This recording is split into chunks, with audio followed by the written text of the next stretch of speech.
the business owners or the end users think CRM is a tool, or CRM is a software. Well, honestly, CRM is not a software. I mean, it is a process. It's it is something that every business has to keep in place in order to ensure smooth relations with their customers. Because we know in today's market, success in business is having more customer base and having more revenue. But still, we do see a lot of businesses fail. Out of 10 business models, we see only one or two business models usually succeed. 8 of them fail. It's not always the reason that it's a bad product, or the business model fails just because things didn't work out, or because of money, or because of inflow. These are not prominently the main reasons, is what I believe. From CRM point of view, or from a customer point of view, or from an end user point of view, we've observed that most of the businesses fail because of incompetence. Firstly, most of the businesses that I've seen, there are a couple of failed business models that I've seen too. Well, where the pricing has no connection, the pricing of the product has no connection with what the market dynamics talk about. That is one main reason, which is an emotional pricing. Because definitely, I mean, from a product point of view, when you are a product market, or product provider, or a service provider, I'm sure you have an affinity to your service, and you have an affinity towards your product. You feel that you put in a lot of effort, and you have a lot of costs to cover from this product, right? So what we do usually is, this is a human tendency to go with an emotional pricing, where we think that the product that we sell has to cover the costs, which is true. I mean, ideally, no business want to run in losses. Well, we all look for reaching the break-even point as early as possible. The fact is, what we need to understand is, we need to get a knowledge on pricing as to how the competitors are pricing the product. What is the presence of competitors in this market? How many competitors we have? What is it that they are offering? And things like this. And we need to understand that if we have any sources to manage the orders, do we have any other financial support, or do we have any other sources that we can leverage, so that to meet the increasing needs of the customers, just in case we come across more orders from the customers. So all of this has to be considered even before we start pricing our product, right? So this will actually give you the competence to push your product into the market. So that's the reason why we see most of the businesses fail, because of incompetence. We know what the market needs. Yes, we definitely know what the market needs. We know what our customer wants. We know that, yes, my product is going to serve this business segment, and I'm sure this is going to be the best product ever. Yes, it is going to be the best product, only when, along with the features that you offer in your product, the price and the after-sale support, or the pre-sale support, whatever you offer to the customer, the experience that the customer is going to get by purchasing your product. So all of these things bundled together will give you success in business. We also identified that there are a couple of business models which fail because of poor managerial experience. That is, giving credit to customers just out of just to go the extra mile, and let the customer know that, yes, we care for you, as a customer service initiative, or just to tell the customer that, boss, you are important to me. In order to convey this kind of a kind of a opinion, or a kind of a belief that, yes, customer is God for me. In order to convey that to the customer, most of the businesses tend to go ahead and increase the, have poor customer credit policies. Probably they increase the, credit worthiness of the customer, or, they increase the credit policies and stuff, and they borrow too much money, or, most of the money is out in the market and customers have to pay. And at the end of the day, you spend money on collections instead of developing your product. So why this happens is precisely because we need to identify, is this really a customer who is going to stick with you for a long time? And how do we know that? Unless we make a study on the customer. And how can you know about a person? I mean, I'm just trying to talk basic terms, basic human terms. And because I believe that, yes, these are the same terms that we're going to apply in business too. Because more than a product and a customer relationship, we usually tend to have a level of at a personal level, or we personally have a human relationship with the customer. Be it an organization or be it an individual, end of the day, someone is consuming the product, right? So for that matter, if you look at it, yes, I mean, if you look at credit policies, on what terms do we determine the credit policy for a customer? We can't go ahead and, as a customer service initiative, increase the credit policy for a customer, right? So we need to study that. In order to understand the customer better, we need to establish a relationship with the customer, right? I'm just trying to understand, take you around the term customer relationship management so as to, make it clear where exactly we are trying to head towards, while using a CRM, precisely. And 11% of the business models, like you see here, say that lack of experience in the industry because of managing inadequate inventory. They never expected that they're going to get this many orders, and suddenly the demand for the product has shot up, and they got good number of orders, but they don't have the capacity to execute. Usually experts in industry go with lateral, partnerships where they partner with with similar companies that offer similar services and try to address or, execute these orders with their support. So this is called, precisely in business terms, network effects. You have a consortium of organizations within your group and you work together closely with them in order to leverage the opportunities in the market.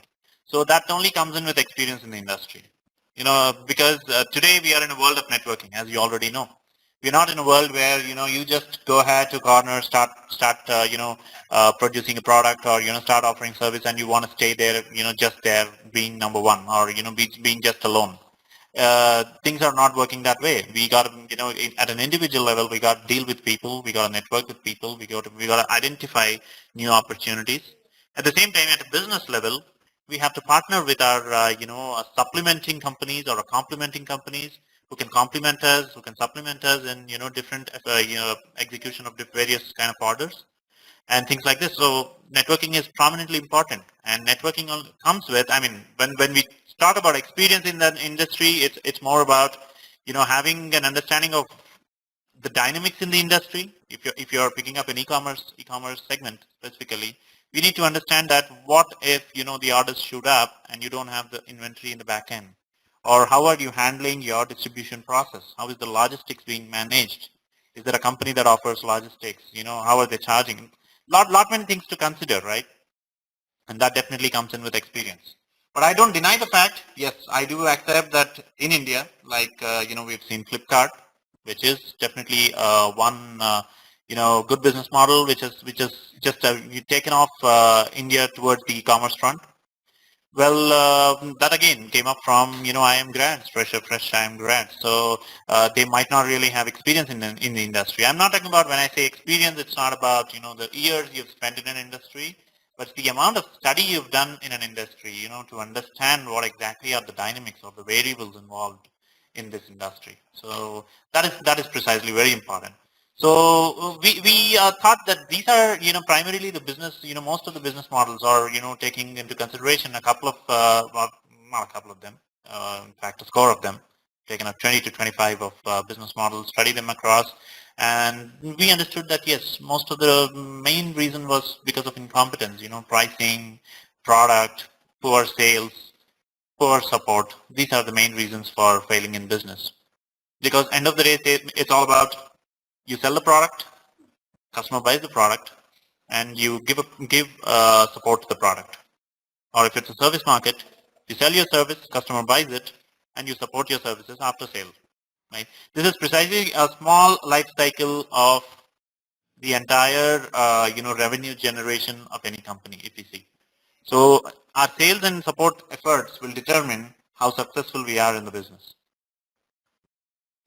And if you look at it, there are a couple of customer satisfaction reports, and when will a customer have good experience? How is the customer going to stick to us? Is price the only reason for a customer to stick with us?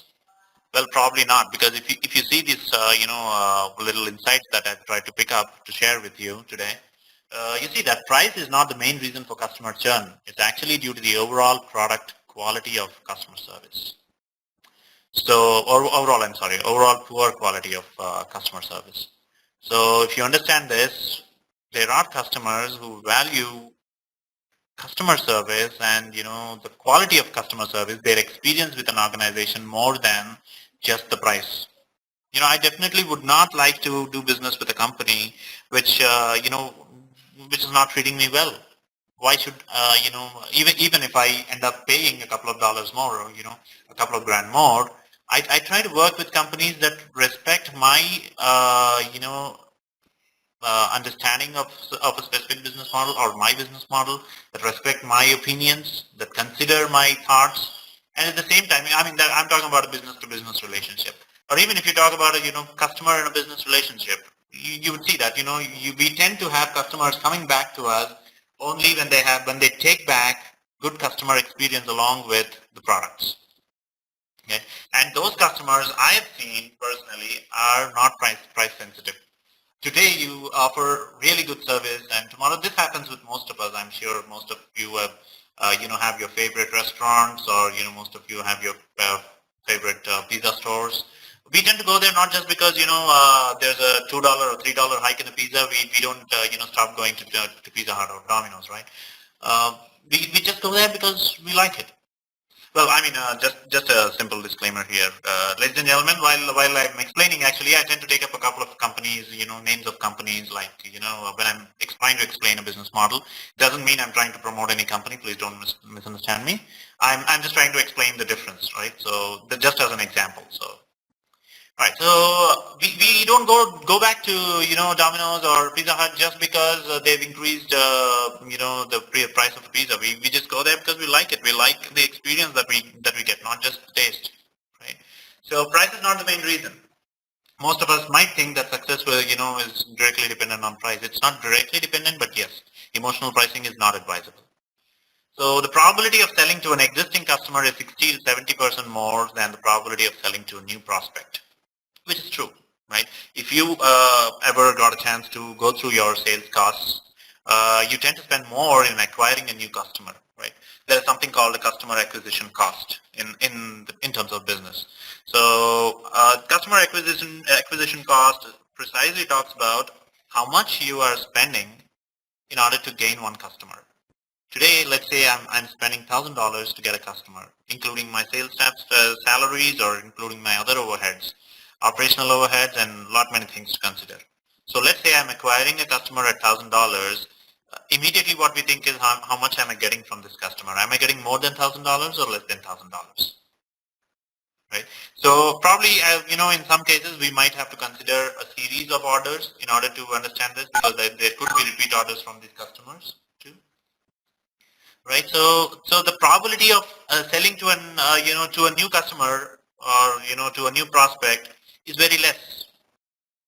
The reason being, new customers did not experience your product, they did not experience your service, and they don't know how exactly doing business with you would really help them.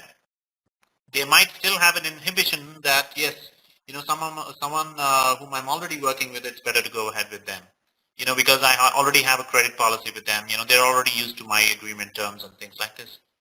But if you look at it, again, on the flip side of the coin is the probability of selling to an existing customer is 60 to 70%, because your customer has experienced what you've offered. Your customer is sure of what he's going to get when he's going to sign up with you. So a lot many things to consider here too. But here, I'm sure most of you, this thought might have already come into your mind, that how can startups or new companies where who have limited customers depend on existing customer base without spending more money on acquiring new customers or new prospects, which is a definite yes, definitely. Most of the startups, most of new companies with limited customers, they definitely have to spend on marketing. But while spending on marketing, we need to understand, are we focusing our marketing efforts in order to acquire the right customer? And how do we do that? We need some tracking system, right? At the same time, we also would want to know how many of my customers are happy. How many customers are referring me? How many customers are going out? How much of word of mouth do I have outside? How many of the customers are talking about me in the market? I want to know all of this, right? So, which clearly in today's world, thanks to technology, we have a lot many tools which can help us gauge each and every parameter against, the terms that I just explained, trying to understand what is our market presence, what is our market share, how many customers are talking positive about us, what is the customer experience level, what is the CE percentage. Lot many things, lot many data points that we have, but we need, for this analytics, in order to understand all of this, we need a system that captures not just the data, but it captures the data and gives us some intelligence out of it, right?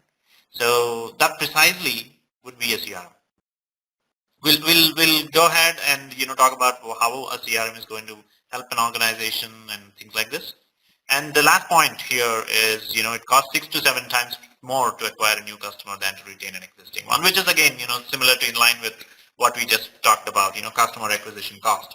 Because you won't have additional overheads when you're acquiring your existing customer, right? Because you already have the details, you already have the lead generated, you already have an existing relation with the customer. So you actually have a premise to actually push your product, to go ahead and pitch to a customer and explain your product. Your customer is going to give you that time, all right, rather than a lead who is less likely to be your customer. Right? So let us just take a quick look at the buying stages and corresponding efforts from an organization point of view or from a seller point of view. How exactly, what are the phases we go through as sellers and what are the phases a customer goes through as a buyer. Right? If you look at it, if you look at the slide, it clearly shows. The upper part of the screen talks about the customer phases, and the lower part of the screen talks about our stages, our business stages, right? So customer tries to learn first. So when I want to buy a phone, I simply go ahead online, I try to compare phones, I try to understand, oh, okay, which model is good? Apple, okay, I know this model is good, this is fine, 5S, okay, recently 6S, that's good. Okay, I come back, yeah, I see BlackBerry, oh, BlackBerry's got touchscreen too, oh, now it's coming up with new models. So I try to understand, I try to learn, right? I try to understand what are the different products, what are the different options available to me. And after learning, do we simply just go ahead and buy it? Well, probably not, because we just don't simply buy it. We, in the process of learning itself, we tend to do a lot of analysis against, I'm not talking about simple products, gentlemen. I'm talking about products which, involve decision-making process of a customer. So that is where the corresponding, on the flip side, if you see our efforts, learning happens through our marketing efforts, right? You see a hoarding, yes, you're learning from that. You see a hoarding that has a celebrity on it talking about, a pair of goggles or, a new watch or a new mobile phone, then yes, that is something that is actually giving you some information. So you're actually trying to learn something. Okay, there is a new product in the market. Okay. So this product is being marketed by or, branded by, the brand is being, or the brand ambassador is, so and so. All right. Okay. It is a good to know information. Likewise, let's say you receive an email saying, this is a new product or, this is an existing product, there is an offer, these are the features that this product offers and stuff like this. So learning has connection with our marketing efforts too. So from marketing, we would start generating leads. We try to use different data collection methods. We try to collect data. We try to, capture customer information and we go ahead and capture the leads. So what happens after that? In the learning stage itself, we go ahead and make lead management too. We go ahead, speak with the lead. We qualify the leads based on their, lot many parameters. If you're talking about, any specific market, let me say, if you're talking about PC market, you would want to consider if that, the lead is precisely your customer. If he or she is, someone who works in a grocery store, they may, or someone who's working in a grocery store for about 14 hours a day, let's take it this way, right? So they hardly have any time to spend with a computer or with a personal device or, with a gaming device, right? So they may not be your lead. So you need to, there are certain parameters you might want to consider. Likewise, if you're talking about some new equipment, new technical equipment, which has a lot of programming features, you're someone who's 80 years old, who's, who's a retired army officer probably, he may not be interested in this. He may be interested. They could be. I'm not trying to, comment on, a specific segment of people, whether they're going to be interested in this or not. He may be interested too, right? I'm talking about 80%, if you go with the 80-20 rule, at least 80% of the market may not be of 80% of these, senior or old people may not be interested in, latest gadgets. They might want some user-friendly gadgets, right? So what I'm trying to say is we got some parameters which we use in order to identify and qualify a lead and say, yes, this lead is going to be my customer. Okay, there is a fair chance for this lead to be my customer. So those fair chances, or those leads which have fair chance to be your customer are precisely your prospects, right? So that's how we qualify the leads and identify the prospects, and all of this happens within your learning phase itself. And in the prospecting too, while qualifying the leads, there are certain business models which urge us to go ahead and discuss with the customer and empower the customer with new information and create the urge in the customer to purchase that product, which is again going back to the desire acquisition, you're creating the desire in the customer to acquire a product, right? So when moving on to the buying phase, that is when our sales efforts would come in. So then we would first see if the customer is a new customer or an existing customer. We're trying to pitch it to a new customer. The efforts are going to be more. If it's an existing customer, the efforts are considerably less. I won't say zero. There's definitely effort in every sale. There's effort and definitely a pitch in every sale. So it's all about how much time you're spending on a sale. So you have new customers, you have your existing customers. After ensuring that your customer is completely learned about the product and is convinced that to buy this product, then the customer goes ahead and buys it. Well, the story doesn't end here, ladies and gentlemen. It used to end here, well, I would say a couple of decades back, when there was no competition in the market. Well, if you talk about, especially if you talk about a country like India, we have, in early 1980s and 1970s, we had only two cars, Fiat and Ambassador. So only two manufacturers, precisely, who used to manufacture and sell. So they would know that everyone who wants to buy a car had only two options, so either this or that. So they need not worry about a sale. They probably need not worry about a sale because the chances are 50%. The chances of selling their product is 50%, and they're sure they're going to sell, a couple of or good number of cars in that month. But that is not the case today. Today, we got good number of models, we got international models, we got national brands, lot of competition in the market. This is what determines the next step that we're going to talk about. Well, marketing, lead management, sales does not end the story. There is something else to it, right? And that something else is the support that you offer to the customer. I wouldn't say just the support, it's more about experience that you offer to the customer even after your sale.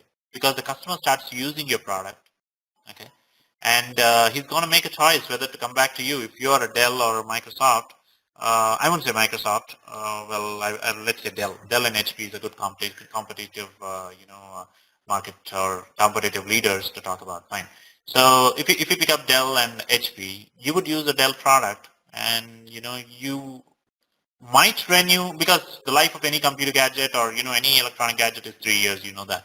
So after 3 years, you might have to be a customer to Dell again. So Dell definitely wants to maintain your information, wants to maintain a good relation with you, wants to ensure that yes, enough support is being provided so that you come back and renew or churn a new order with Dell. Else, if you use a product and you don't receive proper support, what happens is you simply switch to the competitor. And at least I've done this.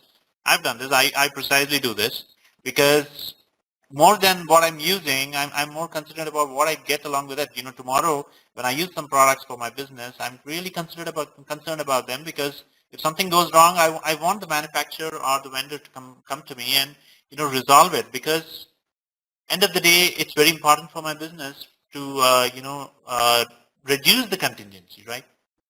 So that is precisely where I would look for support as a business. Even if I'm an individual, I would definitely look for, if I'm purchasing cell phone, I definitely look for, a company that offers good support. Reason being, if something goes wrong tomorrow, I can't live without a cell phone. At least in today's world, I'm sure we cannot live without a cell phone, because communication barrier is the biggest roadblock.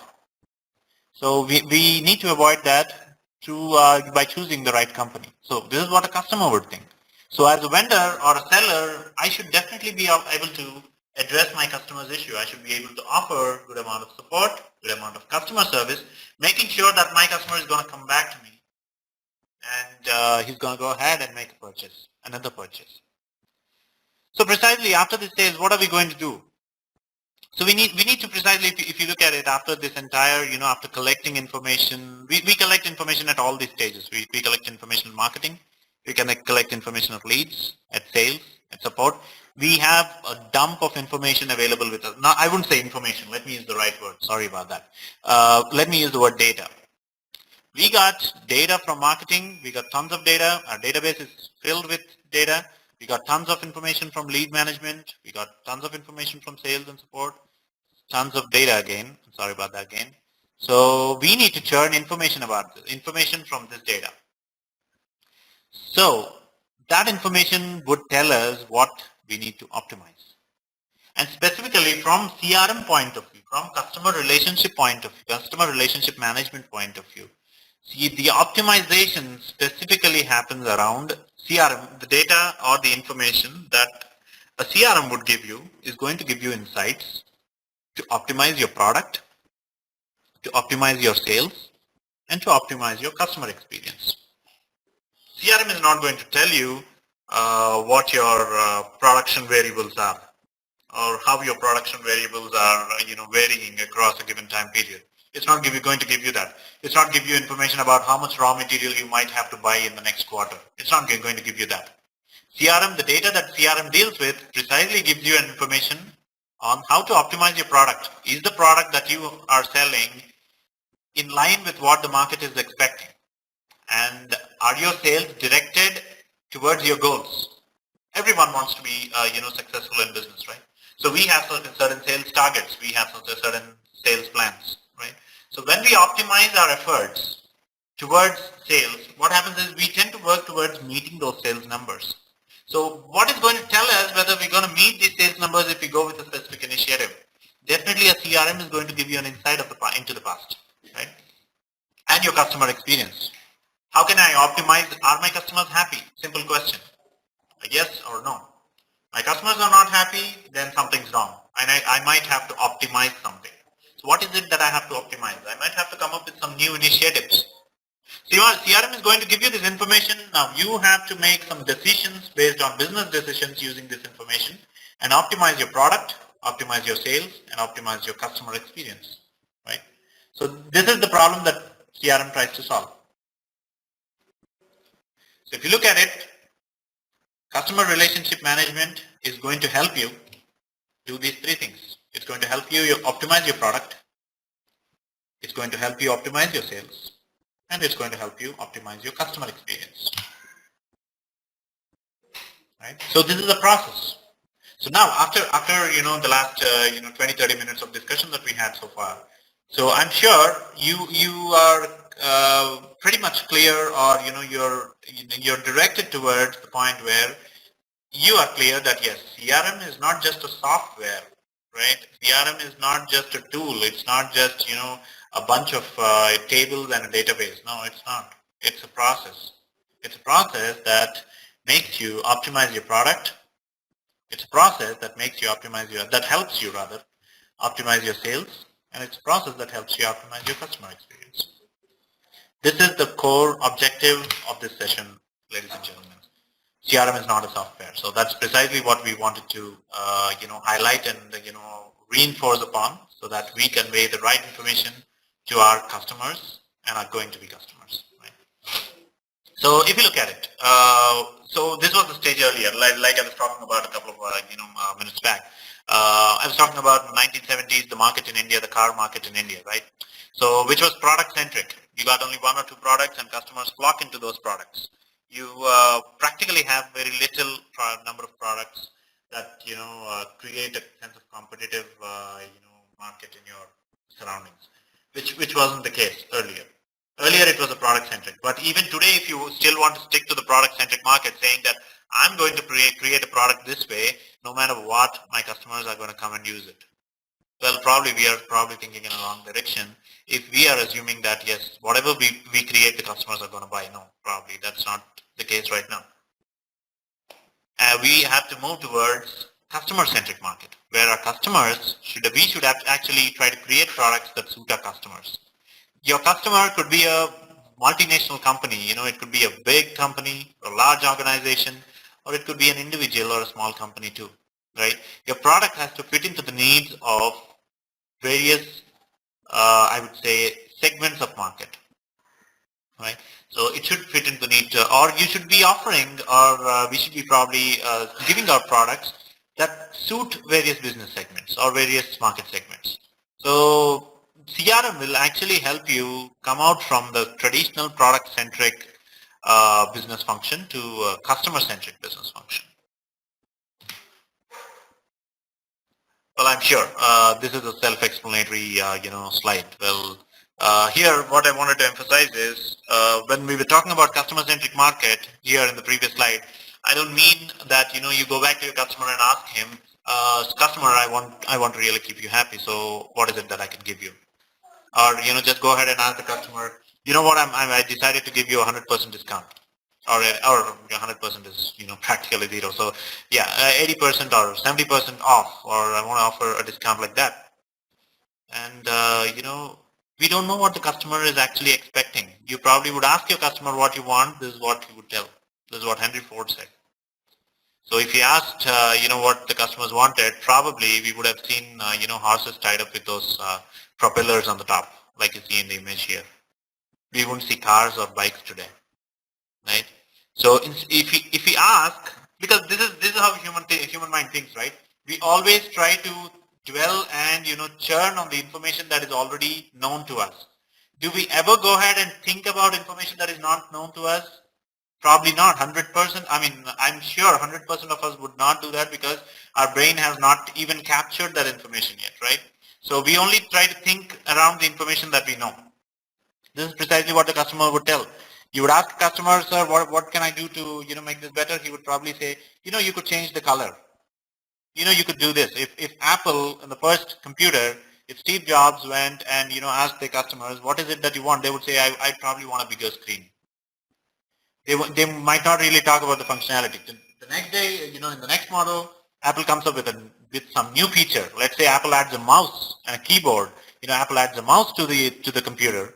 That's when it says, oh, this is an innovation, right? So when we ask, innovation doesn't happen. When we understand, it happens. So, well, the screen that you see here is all about understanding. It's all about how CRM can help you understand and innovate rather than try to answer questions, right? So your CRM does this. If you look at the diagram clearly, center of this diagram is CRM, which captures your customer profiles. It captures your customers' interactions, captures your history, customer's purchase history, the type of transactions that this customer had, the preferences of this customer, and the customer data. This is precisely what a typical social CRM would try to capture.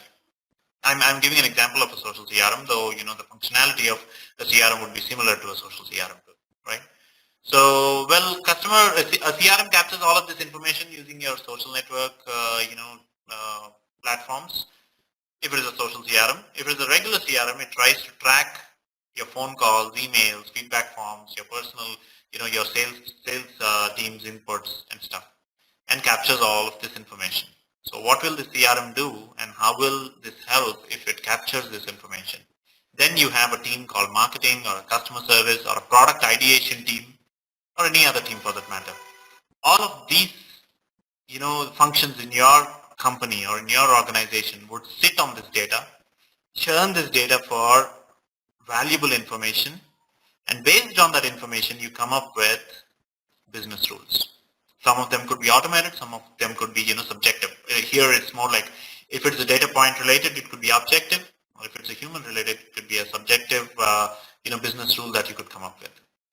And the response is going to be a product that suits your customers. Right? This is precisely what a CRM does. And what we are trying to address through this entire webinar is a CRM is not just a software. It is definitely more than a software. It is a customer relationship management process. And how that happens is it starts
I still am, getting some messages that, some participants not able to hear me.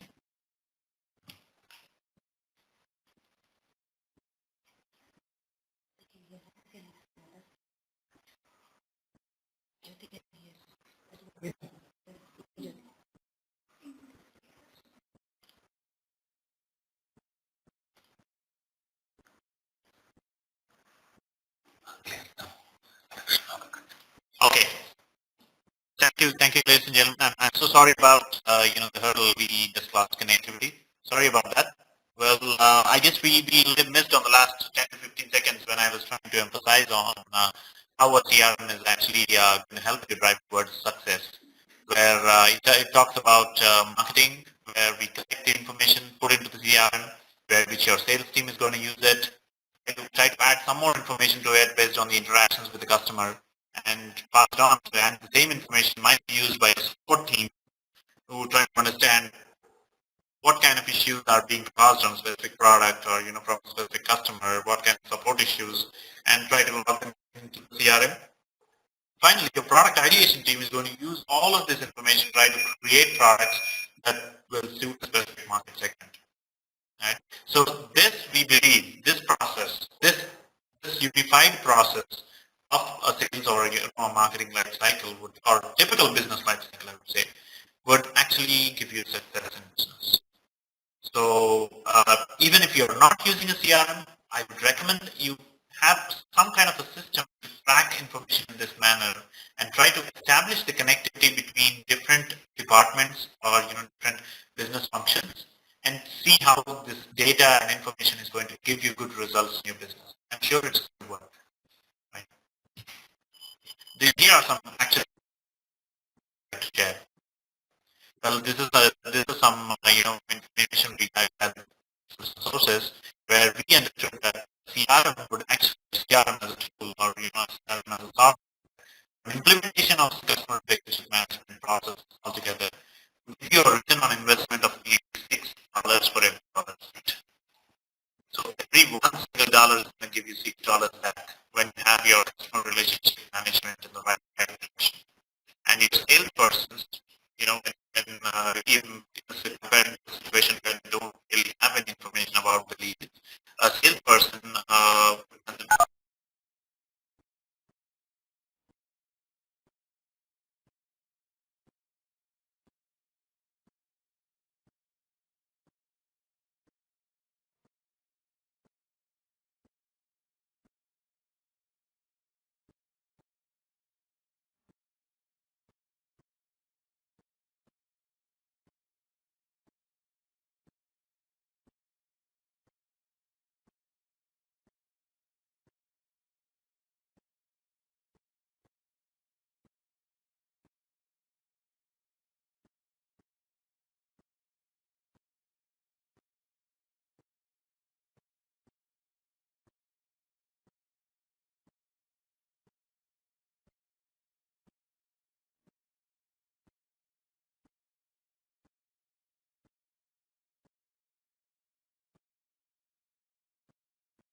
ladies and gentlemen, can you hear me now?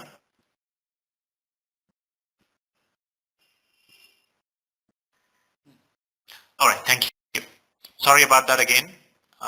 Facing some connectivity issues. What we can do is we try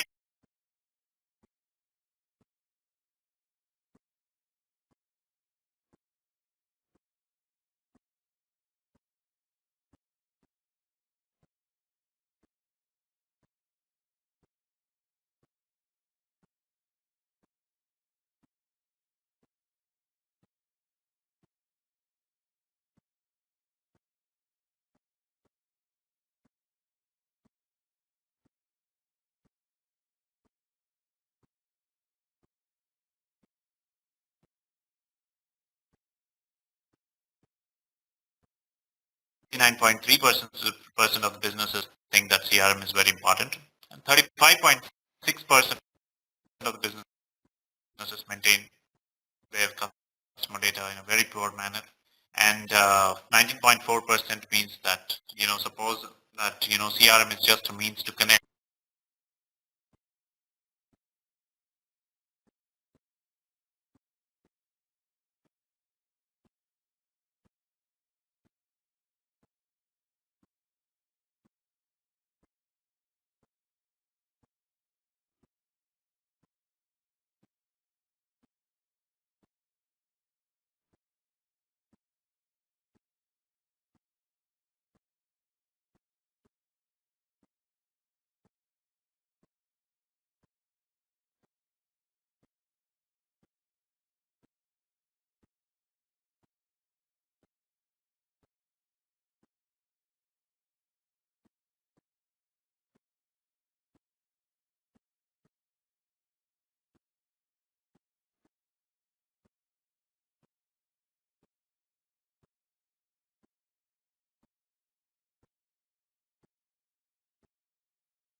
ladies and gentlemen, thank you very much for your time.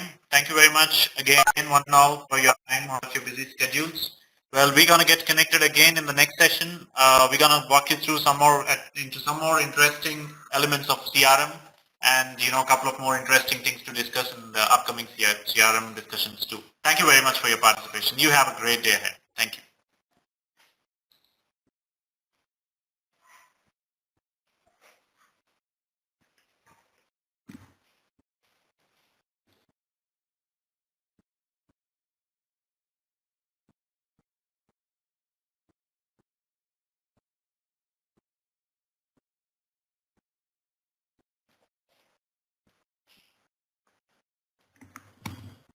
Firstly, sorry for the inconvenience. We have a technical issue.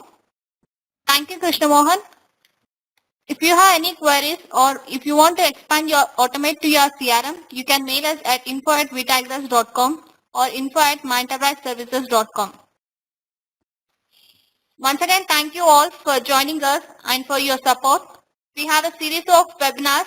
We have again on 30th September about sales automation. You can join us. Thank you all. Have a great day.